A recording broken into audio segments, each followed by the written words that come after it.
அவனுக்கு சந்தேகம் இருக்கு. நீர் செய்ய முடியும்னு எனக்கு தெரியும் ஆண்டவரே, ஆனால் சித்தமானால் நீர் செய்யும், உமக்கு சித்தமானால். அப்போ ஒரு கேள்வி எழுப்புறான் பாருங்க, உமக்கு சித்தம் இருந்தால் செய்யும் ஆண்டவரே, உமக்கு சித்தம் இருக்குதா இல்லையான்ற மாதிரி கேள்வி எழும்புதாங்க.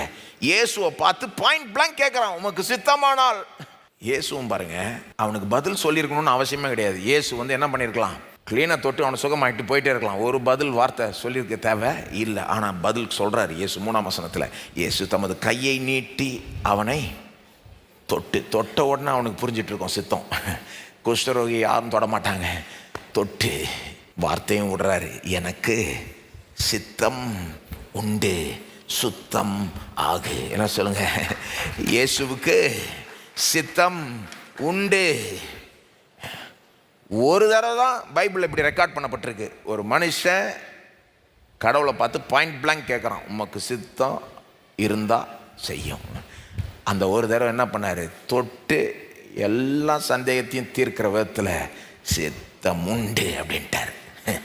சித்தம் உண்டு, சுத்தம் ஆகு. அப்போ இதுவும் முக்கியமான ப்ரூஃப். பைபிளில் இப்படி ஒரு பகுதி ஏன் இருக்குன்னா, இந்த கேள்விக்கு பதில் தரும்படியே இருக்கு. நிறைய பேர் இந்த கேள்வி கேட்டுட்டு இருக்காங்க, சுகம் தேவனுடைய சித்தமா சித்தமா சித்தமா. உலகத்தை பார்க்குறாங்க, பக்கத்தால் பார்க்குறாங்க, இவங்களுக்குள்ள தர்க்கம் பண்ணிக்கிறாங்க, பைபிள் போதிக்கிறத பார்க்கறது இல்லை. 3வது ப்ரூஃப், சுகம் தேவனுடைய சித்தமா. வெறும் ஒரு மனுஷன்ட்ட சித்தம் உண்டுன்னு சொல்லது மட்டும் இல்லாமல், நான் ஏற்கனவே சொன்னேன், இயேசுட்ட சுகத்துக்காக வந்த எல்லாரையுமே அவர் சுகமாக்கினார். ஒருத்தரை கூட இது உனக்கு தேவனுடைய சித்தம் கிடையாது அப்படின்ட்டு அனுப்பலை. எவ்வளோ பேர் வந்தாங்க அவர்கிட்ட, ஆயிரக்கணக்கான பேர் சுகத்துக்காக வந்திருப்பாங்க. ஒருத்தர்கிட்டையாவது அவர் எப்பா இது உனக்கு கிடையாது, போ, தேவனுடைய சித்தம் கிடையாதுன்னு சொல்லி நீங்கள் எங்கேயாவது பார்க்குறீங்களா பைபிளில்?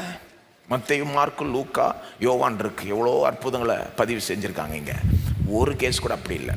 அது எனக்கு ரொம்ப ஆச்சரியமாக இருக்குது. சில நேரம்லாம் அந்த நிறைய பேர் வராங்க, ஒன்றா சேர்ந்து 10 குஷ்டரோகி வரான் ஒரு இடத்துல. 10 குஷ்டரோகிகள் எல்லாரையுமே குணமாக்குறார். ஒருத்தன் தான் தேங்க்ஸ் சொல்கிறான், ஆனால் எல்லாரையுமே குணமாக்குறார். அவர்கிட்ட எல்லாரையும் குணமாக்குறார். அப்போ அது எனக்கு என்ன காண்பிக்குது, சுகம் தேவனுடைய சித்தம்.